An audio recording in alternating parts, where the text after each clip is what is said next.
que Kant fez, então, pela geografia, em termos Aí, de produção bom, intelectual? eu vou fazer uma condensação, um resumo aqui, Isso, extremamente pequeno, porque a reflexão sobre a geografia do Kant é extremamente ampla e em certos momentos, difícil. sim, Kant deu esses cursos porque ele achava, cursos de geografia, que ele chamava de geografia física. sim. Mas não se iludam, depois eu vou falar um pouquinho sobre a obra dele. Nessa geografia física o homem está presente. Então não é uma geografia física no sentido estrito, Sim. digamos, rocha, vegetação, clima. Aliás, pela ordem ele começa mais com o clima. Não é só isso que é a geografia física dele. O homem, os animais e as plantas estão presentes. O vivo está presente também. Mas, por que o Kant resolveu, ele é um filósofo, resolveu não é só se interessar pela geografia, resolveu fazer ele próprio a geografia. É muito interessante também deixar claro, desde o começo, que a gente está falando do Kant, ele próprio não escreveu um livro sobre a geografia, mas como ele tinha um resumo dos cursos, Sim.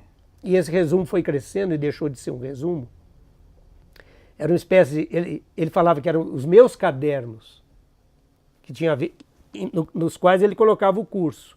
É como as professoras do passado, que tinham um caderno, que elas faziam o plano de aula e coisas desse tipo. Esses cadernos do Kant foram agrupados no fim da vida dele, né, pouco antes de 1804, eles foram, porque a publicação do chamado Livro de Kant de Geografia é de 1802. Mas como é que foi feito isso? Kant já não tinha, ele próprio disse, eu já não tenho força mais para escrever um livro. Força que ele dizia, força da inteligência mesmo, não era só a força física. Então, alguns alunos dele que anotaram muito bem o curso dele, o que eles fizeram? Pediram autorização a ele para tomar, a partir dos cadernos, a orientação geral, a estrutura geral e tudo que ele tinha escrito sobre cada parte e acrescentar o que os alunos tinham anotado, principalmente um deles, chamado Rink, R-I-N-K, para quem quiser procurar. Ele é o editor final do livro do Kant, com a autorização do Kant. Quer dizer, Legal. o Kant, esse Rink, junto com alguns colegas, eles montaram o que seria um livro de geografia baseado no curso do Kant e nas anotações de aula do Kant. Livro cuja leitura o próprio Kant fez e aprovou. Por isso que o livro aparece com a autoria do Kant. De fato, as ideias principais que estão lá são de autoria do Kant. Existe uma editoração desse ex-aluno do Kant, que, aliás, ficou famoso por causa disso, né?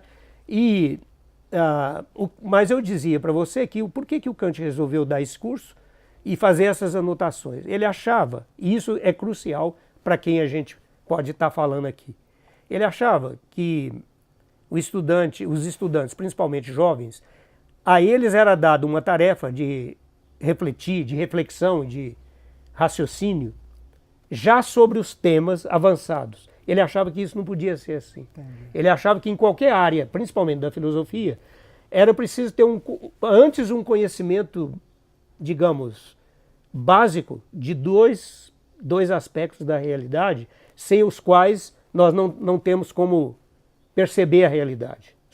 Aí é uma questão que já está na obra do Kant filosófica, como conhecer, né? Ele acha que o espaço onde a gente está situado e o tempo, que na verdade é uma sucessão de cortes do espaço, ele achava que sem isso o estudante não tinha maturidade para desenvolver pesquisas em qualquer área. Quer dizer, o espaço e o tempo são contextos e mais do que contextos, são partes que invadem qualquer área que qualquer pessoa vai pesquisar. Então, é uma coisa muito importante, por isso que ele vai querer ensinar isso e vai dizer que todos os estudantes deveriam passar por essa etapa. Agora, A obra dele, a geografia do Kant, como é que ela está dividida? Aí, por isso que eu falei do Strabão e falei do Varenius antes. Olha, esse livro, eu acabei inclusive de fazer uma leitura detalhada dele. Ele está dividido, ele tem uma primeira parte que é uma reflexão geral também, sobre o conhecimento, sobre o que é a geografia, sobre essas abordagens que o geógrafo usa. Ele faz referência a vários autores que ele conheceu. A segunda parte, ele analisa a parte física da Terra, os seres vivos na Terra, e fecha com um conhecimento que amarra esses outros que foram produzidos antes. Quer dizer, você tem aí um prolongamento da proposta de Strabão e de Varenius. É muito interessante, dando um salto para frente, eu sei que você vai me perguntar para frente, mas só até para fazer a transição,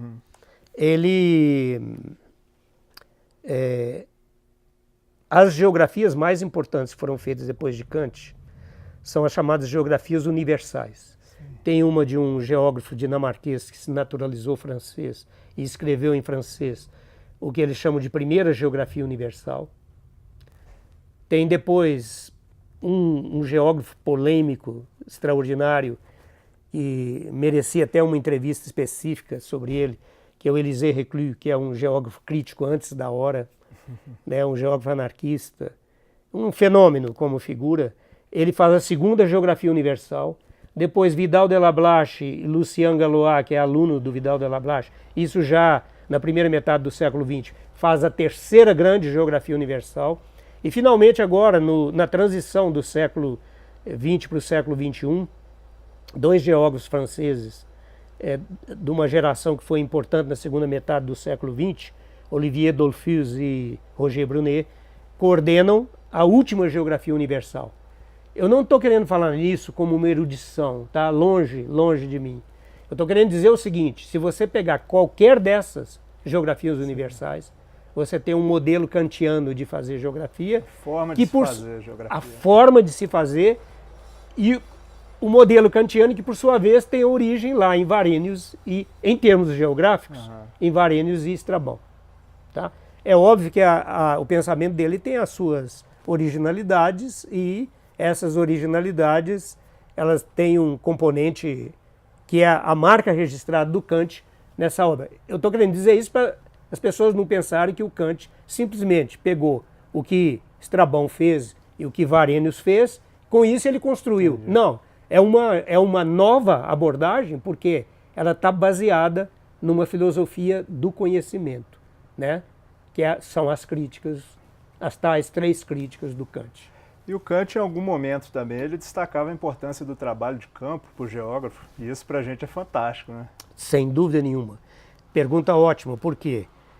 O Kant dizia o seguinte: não há conhecimento que seja possível, a não ser em casos muito excepcionais, sem experiência. Experiência num sentido que eu diria quase,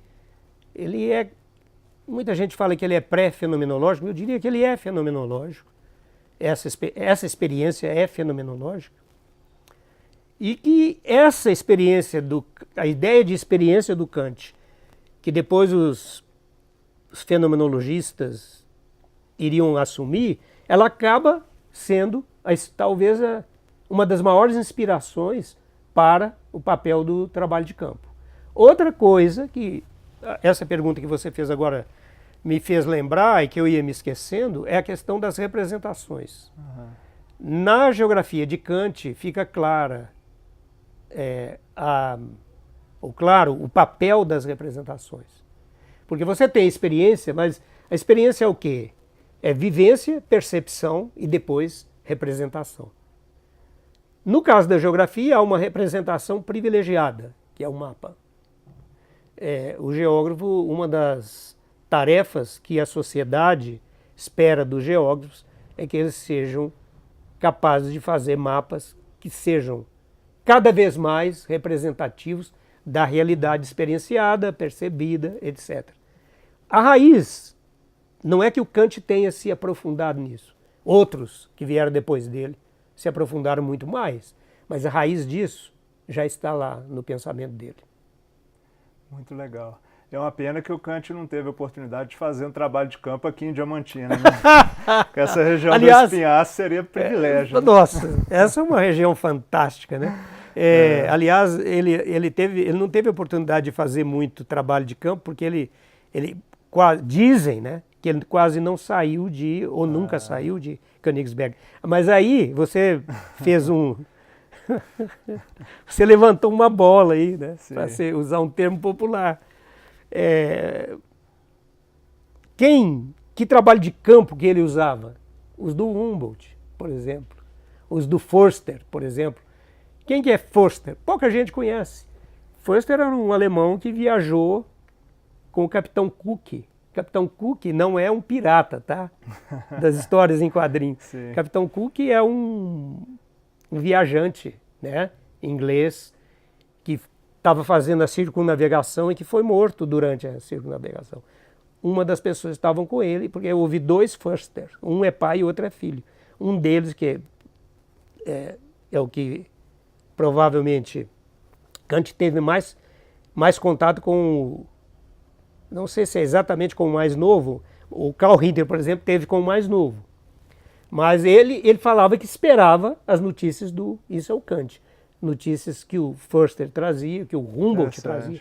Você imagina você basear a sua parte, digamos, da experiência na experiência Humboldtiana, por exemplo, né? Que para os alemães, Humboldt foi um maior viajante. Estava bem assessorado. Nossa, né? Então, é um privilégio, né? Extraordinário.